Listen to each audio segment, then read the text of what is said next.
people don't believe that they can charge more than their competitors.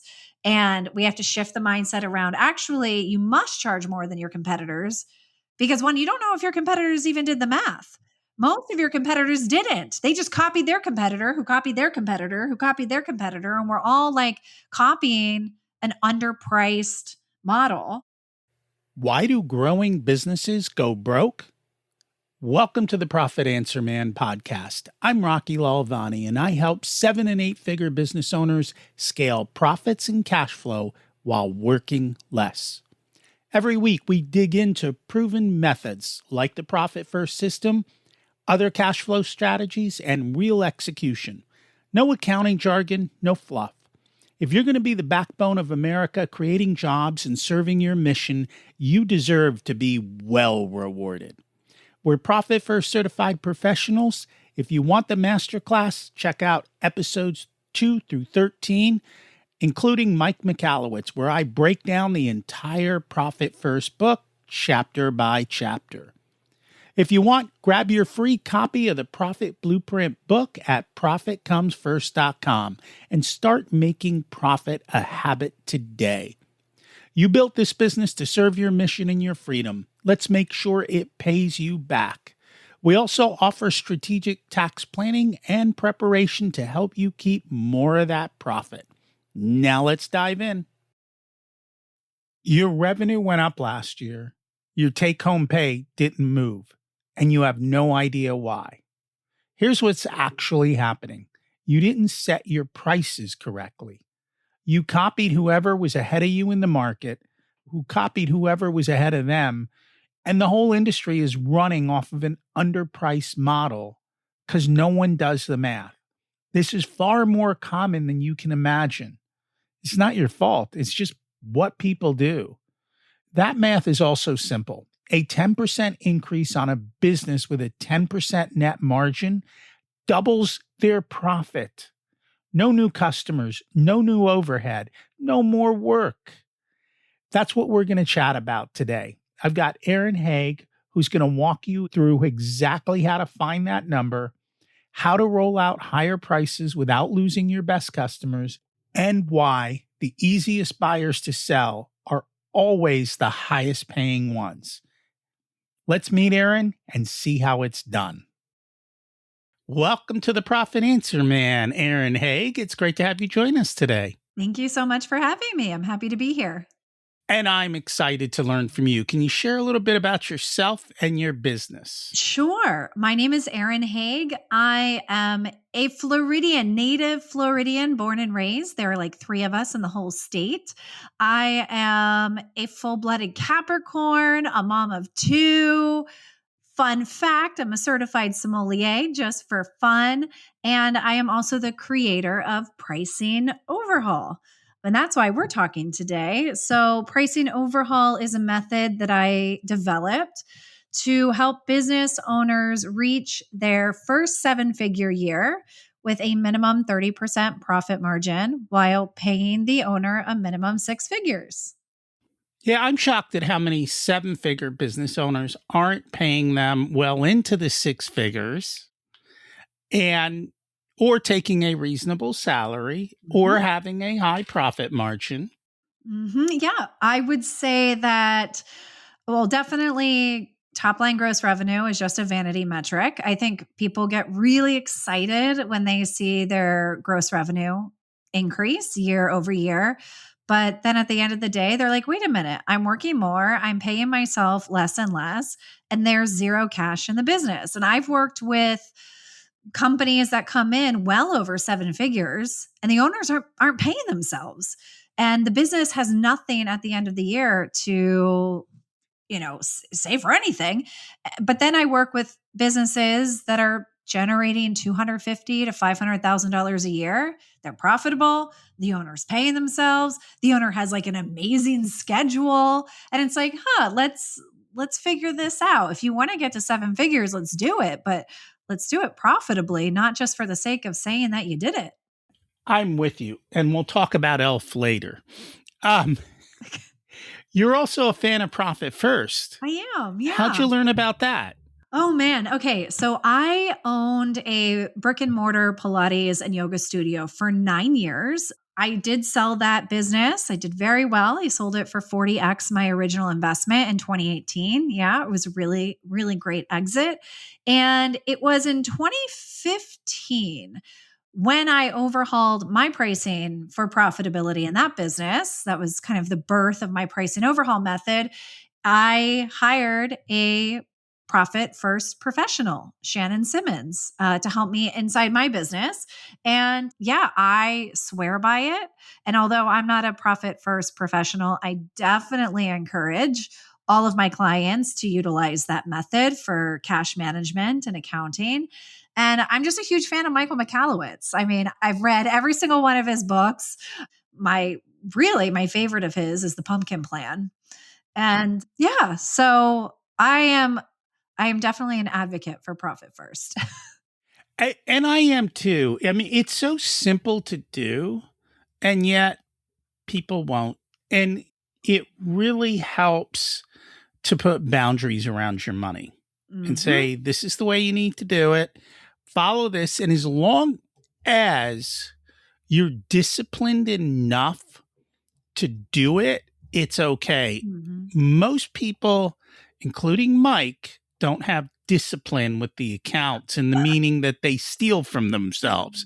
That's why Mike tells you to have it in another bank because he knows he can't trust himself. And I guess a lot of people can't either. So it's Yeah. something you have to figure out. It's funny. You're a sommelier and you're in pricing because wine and pricing I go know. together. Well, it has nothing to do with pricing. It has everything to do with I am just an avid world traveler and I love wine and cheese. And I also host events and I host retreats. And part of that, I always hire a chef and a sommelier. And so I just decided to get certified as a sommelier for fun, just as an extracurricular activity with all my extra time. And, you know, it's great. I love it. It's just my passion project. It's just for fun. There's nothing wrong with those. You just have to be clear. This is a hobby and this is a business, and Exactly. which, and treat it as such. And Yeah. there's nothing wrong with hobbies. Just don't No. think it's a business. Oh no, I am definitely not going into the wine industry. I can tell you that.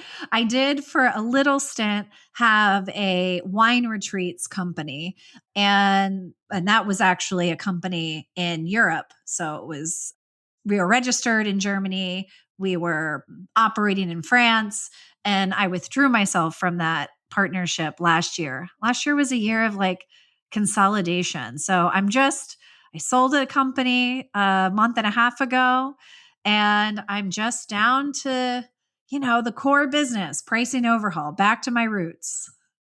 Always nice. So the key here, and I think this is a problem that a lot of people suffer, they're math phobic, right? Mhm. They were taught in school that math is hard or you're not good at math. But the reality is it's not that hard to be a math ninja. And I don't know your program intently, but most of the math we do is plus, minus, division, multiplication, third, fourth grade. It's It's not very easy. complicated, no calculus. Yeah, no, no, no. This is like the easiest math. What I love about it is it's the math that we do every single day that we don't even know that we're doing. It's the very simple, like you said, adding, subtracting, multiplying, and dividing to get a percentage. And when somebody works with us, we take it a step further and make it even easier because we have a tool that does the calculations for them. So all you need to do is gather the information, gather the numbers, and then we put them into this formula and it tells them what they need to know. And I've done the same thing. Actually, we published it not that long ago where there's a complete calculator that goes Mhm. all the way from lead flow to money going in the pocket of the owner and money in the bank. And it just shows them how they can do that. And that's all free too on the website. You can get it, Mhm. play around with it all you want to. I have found even though they can do the math, there's also the wisdom of the math to look at it and say, I know you think you're going to convert 85% of your leads, Mm-hmm. but right now you're at 15, and that's a Mm-hmm. big gap. Yeah. And you don't have a plan to get from A to B other than you're going to sell better. Well, yeah. And this is why somebody works with a coach. So, I work with clients, I have certified price and overhaul coaches. And so, what we do is we help interpret the story that the numbers are telling the business owner. Because the numbers, when you know how to read them, they tell the complete story of your business. And I think, especially small business owners, tend to make decisions very emotionally because we are very emotionally tied to our businesses. And there's nothing wrong with making a heart centered decision as long as the math also backs it up. And so, what I like to say is that the math isn't going to necessarily dictate what you do, but it's going to inform your decisions and confirm that you're making the right ones if the math backs it up. Correct. But you also have to use reasonable numbers and you have to Mhm. be realistic. And I think that's sometimes what happens is that business owners are highly optimistic. I'll use that. And you have to be realistic. Yeah, we work in numbers of we do current numbers versus ideal numbers. And we take people through their dream scenario. Dream scenario, dream big. Nothing is out of the realm of possibility. What is that scenario? And then we show the discrepancy between the two. And it's like, okay, we're not going to go from current situation to ideal situation overnight. There are going to be stepping stones along the way. So this is where like a coach comes in and helps chart that path closer and closer to ideal so that okay, let's get to this first benchmark first. Now once we're there, okay, now let's get to the next stepping stone and the next one. And eventually clients do get to their ideal, but it's certainly not an overnight. Why do you think so many of them are so optimistic? Like, where is that disconnect that's occurring? And what has Well, to happen for them to see it realistically? so I'm going to reframe this because I don't think that the optimism is necessarily a bad thing. I think business owners have to be optimistic and we have to be wildly optimistic. And sometimes we have to aim higher than what we actually believe is in the realm of possibility in order to land on the realm of possibility, if you know what I mean. And so I think that that is a real advantage as long as we have a plan in place to get there. You know, 85% conversion rate, I have seen it. I mean, I've seen that conversion rate happen for people, but it only happens when they know what they have to do and they're tracking the metrics and they're reading the numbers and they're making the little tweaks here and there. And as they get from 15% to 20, okay, how do we get it to 25? How do we get it to 30? And I think you said that before. It's a step. Yeah. Yeah. What I find is a lot of people want to jump from the bottom rung of the ladder to the top rung of the ladder. And like, you can't do that. Or they want to throw money at the problem. I'm going to hire somebody to figure this out for me. And I'm like, Yeah, both of those, you yeah. have to test whatever your theory is organically first to make sure that it works. If it works, throw money at it. That'll help it expand. But if you're throwing money at something, a system that doesn't work, all you're doing is wasting your money. And that's what I wanted to get out. Yeah. I think we're on the same page, and I just need to maybe reframe the way I say it at times. I just have to call guys out. Sorry. It's like, hey, I know you think this, but you've Yeah. done nothing to Mhm. prove it to me. Well, and interestingly, I wrote a post and an email today all about how business owners in early stages compare themselves to business owners at very late stages. So I think a lot of people get excited. They have this idea, they want to run with it, and then they start comparing their chapter 1 to my chapter 25. And they're trying to go straight there. And it's like, wait a minute, let's back up. You need one offer, one thing that you're selling at the right price point, and all you have to do is get your first 3 to 5 clients. Use those first 3 to 5 clients to test it, to test your conversion rates, test your success rates, your client retention rates. Like, prove that model first. And then you can now write chapter 2 and chapter 3, but you can't go from chapter 1 to chapter 25. I concur. So how do we do this? We want to roll out an increased price. And here's the reason we want to do it. So let's take the average business owner. Mm-hmm. The average business owner might have a 10% net profit. Oh, right? I would say that's generous. Okay. But let's just go with that. You got $1 million in revenue or 5 million in revenue. So $1 million in revenue is 100,000 net profit. You increase your price by 10%, you double your net profit to $200,000. So a 10% price increase results in 100% profit increase. And that's big. Yeah. So I actually, in the price and overhaul method, we do it a little bit differently. What we do is we calculate first the monthly revenue needs at various different price points. So if you want to achieve a 10% profit margin, a 20% profit margin, a 30% profit margin, and you want to pay yourself this is how much it's going to cost you. This is how much you want to pay your people.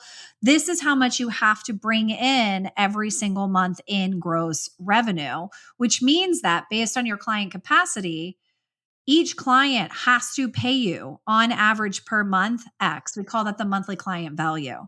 And so I do the calculations in the price and overhaul method based on every single client in your business has to be worth a certain amount to you financially every single month.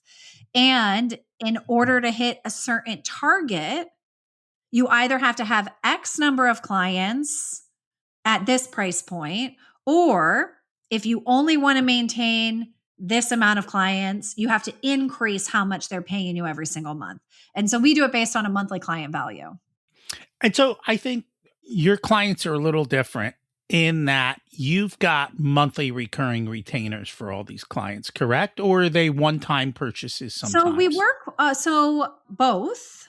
The backbone of the model is in recurring revenue, is in not 100% recurring revenue, but if we can just get your monthly break even covered by recurring revenue, oh my goodness, you already have eliminated so many of your business's problems. And so we do have a lot of our clients will have one offer that is a recurring revenue offer and then other one-time offers that kind of feed into different things. But what we do is create an entire suite of offers that ultimately funnels people into recurring revenue so that the business owner has a minimum guaranteed monthly recurring revenue coming in to cover their monthly break even minimum. And I concur with you. And that's a lot of what is in our system too. Mm-hmm. I don't go into the depth of it that you do because you specialize in that pricing area. We specialize in the whole model. So how do we roll out this higher pricing to our clients successfully so that they also stay? Yeah. So actually, we roll it out to our existing clients last. We roll it out to new clients first. The reason is because new clients are the easiest to sell to because they don't know any different. So you're able to roll out new prices to them. They don't even know that it's new prices. They just know that this is the cost, and you get fewer objections. What that does is that trains the business owner, oh, people will pay for this. They have confidence. When a client or a potential client asks a question pertaining to price, they're simply answering the question. They don't see it as an objection. They don't have like any preconceived notions or anxieties over, oh my God, how are my clients going to react? Once they have proof that people will buy, so we usually say we want you to roll this out to new clients for the first 30 to 60 days first. Then and only then will you start rolling it out to your existing clients. And we have a rollout strategy where we say you pull your entire client list and you put your clients in buckets. Easy clients, I don't know how these clients are going to react, and PIA clients, pain in the ass clients. And we all know who they are. We can very easily look at our client list, and just by reading a name, if we have anxiety over the possibility of having a conversation with this person, they go in the difficult client bucket. And then once our clients are itemized in easy, maybe, difficult, we start with the easy clients first. Really? I You start with the difficult ones. You never, know why? Why? Because they're a pain in the ass. What's the worst that happens? They leave? So, but you're also somebody who has confidence. Most business owners, if they start with their difficult clients, they are going to say, none of my clients are going to do this. I'm going to lose all of my clients. So you always start with the easy first because the easy are easy. And again, what you need as a business owner is proof that people will easily pay these new rates without much pushback. By the time you get through your easy clients and they've all transitioned with ease, you're like, whew, okay, that wasn't as bad as I thought. Now, if your difficult clients decide to leave, it doesn't matter because you're already making more money from the easy clients who rolled over. And so by the time you move to the maybes, you might lose a few, whatever, you don't care. By the time you move over to the difficult client, any objection that they're throwing at you, you've already overcome with confidence. You already know that people are willing to pay for it. And it's like, listen, everybody else is paying this rate now. This is what it is. Take it or leave it. Do you raise the price for that last group even more? Ethically, I mean, I don't know if you can. Well, there's a PITA fee. A PIA fee. Right? No, I mean, it's just like, listen, this is what it is. Everybody else at this point has converted over, and we're no longer servicing clients at these old rates. Take it or leave it. And if you leave, it's okay because that opens up the door for somebody else new who will easily come in and pay these prices because they don't know any different. No, that makes sense. Mm-hmm. I think a lot of people worry about it. The other thing that we talk to them about is rather than racing to the bottom of your market, how do we race to the top? How do you become the premium provider of service? Because, I mean, if you could raise your prices 50%, I mean, granted, you are going to have to do something, I think, additional, right? If you're going to raise your prices. But the additional cost probably isn't that much. It is not. It is not. So we sell heavily on becoming the premium service provider in your market to where you actually eliminate yourself from the market and create a market of one for yourself. So there are 3 buyer profiles: low ticket buyers, mid ticket buyers, and high ticket buyers. Low ticket buyers buy only because of price. Their purchasing decision is 100% based on price. So they are always and only going to purchase from the lowest provider in your market. So that's just a race to the bottom. Don't even waste your time on that. Mid-ticket buyers are actually the most difficult to sell to. One, because it's very crowded marketplace, and their purchasing decisions are split into 2. 50% the price, 50% the value. They do weigh the value, but if they see value in a competitor, but the competitor is priced lower, the price point outweighs the value. The easiest buyers to sell to are high ticket buyers because high ticket buyers 100% of the time buy based on value. Price isn't even part of their decision-making process. And in fact, the higher priced you are, the more valuable they see you. So when you set your prices significantly higher than everybody else in your market, you're targeting a different buyer who's a million times easier to sell to.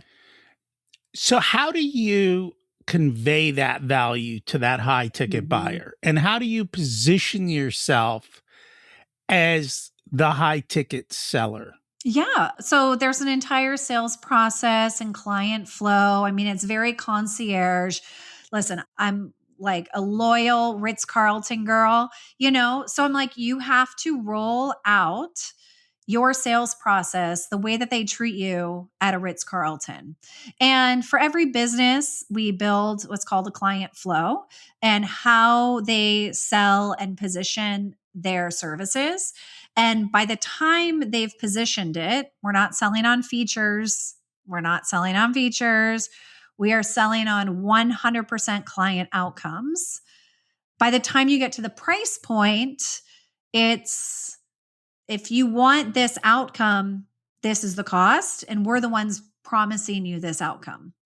The others aren't. How do you promise an outcome in the sense of how can you promise that they will get the outcome? We promise that we will bring to the table what is needed in order for you to achieve that outcome. And so obviously, I can't force you to do the work. And just like nobody can force their client, but listen, if I come to the table with what I am promising you, and you equally come to the table with your effort, you will get a return on this. No, and that makes total sense. I Mhm. just know that people will say this. So I'm assuming you talk to a lot of people who've got anxiety over pricing, Yes. right? So that's why they're coming to you. Mhm. What do you like? What do you see as the underlying thing? Like, what's going on, and what are you helping them Oh overcome my in goodness. themselves? Okay. So I'm so glad you asked this. I'm actually going to reach for a copy of my book because the price and overhaul method is actually broken down into three parts. And the first part is mindset. 100% is the mindset first. And then we do the math. So I outline like there are some key mindset blocks that people have, business owners have, that cause anxiety and why they're convinced that they can't raise their prices. The first one is we tend to tie our self worth to our numbers. And we think that if our numbers are bad, we are bad. If we're not as profitable as we want to be, that means that we suck. So we first have to get over that. The second is people don't believe that they can charge more than their competitors. And we have to shift the mindset around actually, you must charge more than your competitors because one, you don't know if your competitors even did the math. Most of your competitors didn't. They just copied their competitor, who copied their competitor, who copied their competitor. And we're all like copying an underpriced model. A lot of business owners believe that they can't charge more than they personally can afford. So they're spending their own pocketbooks when they're doing pricing. A lot of service providers believe that because the service that they provide is needed or necessary, that they have to make themselves accessible to everybody. And you can't make yourself accessible to everybody. You just can't. They're worried that if they increase their prices, they're going to upset their clients. I mean, there are so many reasons, but we work through all of these mindset blocks first. So there's one that you didn't touch on. Maybe you did in a different way. Nobody will pay for that because it's not that difficult. Meaning, if I'm a Oh, plumber, it's like, oh, this is so simple. Nobody's going right, to pay me that to fix a leaky faucet. right. Well, that comes down to value, like self-worth and self-value. Okay. And what comes very easily and naturally to us doesn't come easily and naturally to somebody else. And so there is a literal market for anything out there. And there will be people who will absolutely pay you for that because that is not their gift. And it's the key of so a lot of this really comes down to then finding the right buyer Mhm. and being able to connect with them, which is a marketing issue and a how you present yourself issue. Is that something you work with them on, or is that marketing kind of outside your Yeah. realm? So marketing and sales typically is outside of the realm of the price and overhaul method. Something that we're very, very careful about is staying within our scope of practice. I find that hugely important. Now, I was a corporate sales trainer. So I know a thing or two about sales. And when people work with me, I am able to help them in that. But I am not a marketing strategist, although I have a very solid, comprehensive marketing plan myself, and I do know a lot about it, I refer people out. So what we do is we set up the foundational piece, which is their revenue model. There is no business without revenue. So what we're going to do is create your revenue model, ensure that you have cash flow. We definitely have guidelines for marketing and sales, but that's not what people work with Are coming. us for. Yeah. No, that makes total sense. Because when you do have a higher price point, you do Mhm. also have to have the image and the language and everything else on the marketing side. And so I was just kind Yeah. of wondering if But that all you came actually together. need a lot less of it because you don't need as many clients. Low ticket models are very, very costly from a marketing standpoint because when you're in a low ticket business model, you're in the business of lead generation because it's volume, volume, volume. When you switch to a higher ticket premium pricing structure and revenue model, you're in the business of client delivery and client retention. You need a lot less marketing, a lot fewer leads because you don't need as many clients. So you're really able to devote more of your energy and capacity to a handful of clients who are willing to pay you more to get better results. So yeah, there's some marketing and sales there, but you're not spending a ton of money doing it. And it wasn't so much the spending for leads, it was the spending on changing the messaging to be reflective of the Yeah. higher value that you offer. Yeah, I mean, there's definitely a shift in messaging. Like you have to be able to speak to a certain type of client and communicate clearly why you are a market of one. And I don't know how much you look at the economic landscape, but what Mhm. we're noticing lately is that we're in a K economy. And the K economy basically means that the top 10 or 20% of income earners are now spending a very large portion of the money, which means if you're trying to compete for the 80%, your market keeps shrinking and their money keeps shrinking. So now you got a double hit. Yep. Not only is it they don't have as much, but it creates a much tougher place to be. Yeah, yeah, for Have sure. you noticed that with the customers that you've been working with and your clients? There's a lot of talk about how bad the economy is, but spending is actually up. And what's interesting is we're in a hedonistic spending cycle right now where people are just not feeling great. They're lonely, they're depressed, they feel disconnected, they're unhappy. And people are actually spending more and more money on high end luxury items across all income brackets. In fact, like things like high end luxury travel cars are at a decades like high for spending. It's just, I think we just need to shift the way that we think. And if what we're offering is valuable enough to somebody, they come up with the money. We all do it. If there is something we want, we come up with the money. We do. We figure a way out. Yeah, I want to kind of shift gears. We met through Genius Network. we did. What brought you into Genius Network?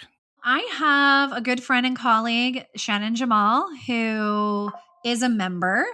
And Shannon and I are actually collaborating on a conference this week in Denver. Both of us get on a plane tomorrow. We're hosting a conference together. And she and her husband, Nathan, have been members for about a year. And they keep telling me that you need to join, you need to join, you need to join. And for the holidays last year, I gifted a copy of The Science of Scaling to all of my clients. So I purchased 56 copies and sent them to all of my clients, beautifully packaged. Yeah. And it was at the January meeting that I guess Benjamin Hardy was there, the author of that book. And Shannon was in a hot seat. You know how you do the Mhm. breakout sessions?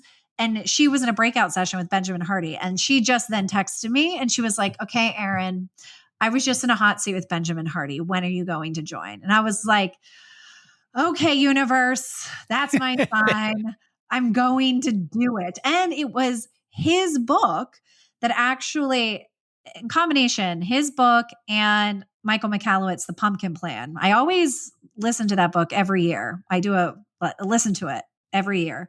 That made me decide to sell the company I just sold a little over a month ago, my retreat company. And so I was like, okay, I need to be in that room. I'm doing it. So I joined in February. I've attended 2 meetings. And in fact, it was just 2 weeks ago, I went ahead and paid for all 3 years. There you go. Yeah. That's awesome. We met them at the January meeting, and then we were down in Austin, and so we got to catch up with them there. So say hello. It's Oh, incredible that the people you meet there. yeah. And Dan Sullivan is coming out with his new book on scaling, which is now 100x scaling, I Oh, think. okay. The 10x is easier than 2x. He partnered with He Benjamin Hardy on that, right? Right. So the Yeah. new book, I think, is more the 100x, and it also brings in more of life values and everything else. So Amazing. they just keep growing bigger, and you can hang out with Dan Sullivan at the meeting too. I met him in October, and Dan's 80 years old, and he is 100% there. I'm shocked that there's a lot of people in Genius who are in their elder years, and they Yeah. are sharp, active, and doing Well, wild things. what I really appreciate about it is, I have been a big fish in small ponds for a very long time. And I stepped into this room and I am definitely the minnow in an ocean, which is terrifying and intimidating and brings on all the feels of imposter syndrome. And how am I even in this room? But I am just like soaking it up and really just trying to connect with as many people as I can, learn from them. Yeah, and what's been really refreshing is so many people have learned from me, people who I'm like, what do I have anything to teach you? Like scheduling calls with me because they're like, I actually don't know. I make hundreds of millions of dollars, but I really don't know anything about my pricing model. Yeah. Or I really don't know anything when I owned my retreat company about retreats. I would love to start doing that. How do I do this? So it's cool to be in that space. More often than not, they just happen to get lucky, and they know it. And there's nothing wrong with being lucky. It's just not reproducible. Yeah. And I mean, I'm just like, why do you want to have a call with me? And they're like, well, actually, because of, I'm thinking about starting something new. I mean, and what I have really has really been an eye-opening thing for me is that a lot of the talk in those meetings isn't about business at all. It's about life. It's Yes. about life and health and how do we become better, healthier, more evolved, more authentic versions of ourselves? How do we spend time and make time for our family, our friends, doing the things that we love? And it's, I guess, at a certain point when you make so much money and making money is no longer the goal, just being a happy human is. And then the happier you are as a human, the more money you make. So that's kind of been a really cool, eye opening discovery stepping into that room. And that's our other podcast, Rich or Soul. You got rich, now what? Because money Yeah. isn't going to do it. What I learned, though, is you can't give swimming lessons to a person who's drowning. And so people who need to fix their cash Mhm. need tactical. Once they get the cash, then as they start having success, all of those things start to come into play. And that's where the rest of it comes in. And what I love about Genius is I get to learn a lot too that I bring back to the audience or to my clients. And so it helps me constantly stay a step ahead so that I'm Yeah. always increasing my value to them. Yeah, So I'm that's a telling big you, part of it. my content, my copywriting has like really taken off because I'm constantly getting downloads and nuggets and like things here and there that then feed and inspire content that I can relate back to what I'm doing with my clients inside Pricing Overhaul. And for me, a lot of the way I use AI came out of people that I know from Genius and from some of those programs as well. Well, as So, we shared and talked before we pressed record, up until this point, I've built a very successful business on the backs of spreadsheets. And then I go to my first meeting and 5 different people were asking about my price and overhaul method, totally interested. Wow, that's great. What tool are you using? And I'm like, Excel spreadsheets. And they're like, wait, what? Wait, you're still using spreadsheets? I'm like, yeah, well, what else am I going to use? And they're like, you have got to get your method out of spreadsheets and into some sort of software or AI tool. So I'm in the middle. We're building out phase 1 and 2 right now. I would have never done that if I hadn't have joined Genius. you got to be in the right rooms and step Yeah. it up. If people would like to learn more about you, your programs, Yeah. tell us what it Yeah. is and where to find it. Awesome. They can go to pricingoverhaul.com. That's my website. On my homepage, I have a free gift. They can opt in for a free sample of my book, which is Give Yourself a Raise, the mindset and math you need to get to your first million. So you can opt in, download a free sample, and then I'm on all the socials, Instagram, LinkedIn, Facebook at Pricing Overhaul. And just so we're clear, we're not talking about $1 million in revenue, right? We're talking about $1 million in your pocket. Well, yes, eventually. Yes, eventually. Our first All goal right. was just to get you to $1 million in revenue with a 30% margin. And then from there, sky's the limit. And I think for a lot of the listeners, well, I don't know where the listeners are, but the 30% profit margin is big. Oh, most people who I work with who start working with me maybe have a 1 to 3% profit margin if they have any profit at all. Yeah, we see that too. And I have clients coming to me well into the 7 figures, actually 8 figures, right? Yeah, 8 figures too. And they don't have profit. So it's definitely fixable. It is. That is sure for sure. Thank you so much for joining us today. Thanks for having me. Here's the one thing I want to leave you with. Your pricing is probably not wrong because you're bad at business. It's wrong because you copied someone who never did the math either. Run the math on a 10% increase on a 10% margin business and see your profits double. Is just basic math. Now, a lot of my clients say we can't raise our prices 10%. Say, okay, let me show you how. And we work with them to find the 10% that they want in their particular business, even when they don't think they can improve it. Erin does the same. She's very focused on pricing. We look at the entire business. Whatever you need help with, work with one of us to get the resources you need to be able to double your profits. And if you know another business owner who you think wants to double their profits, share the episode. I'd appreciate that. And thanks for listening. Tired of scaling and growing beyond your cash? Ready to end the cash flow roller coaster and build real wealth inside and outside your business? We should talk. I serve 7 and 8 figure mission-driven business owners increase their profit and cash flow while working less. We help you build the businesses that run without you, so you work less and make more. Book your discovery call today. There's a link in the show notes. You'll work directly with me as your Chief Profitability Officer. If you're a 6-figure business owner, check out the Profit Blueprint program at ProfitComesFirst.com. It's your guided path to mastering your numbers with my assistance at an affordable investment for your revenue. Check out my other podcast, Richer Soul. It covers leading yourself and building the ultimate life and business. There's also a link in the show notes. Thanks for listening to the podcast, where revenue is vanity, profit is sanity, and cash is king. Have a profitable week.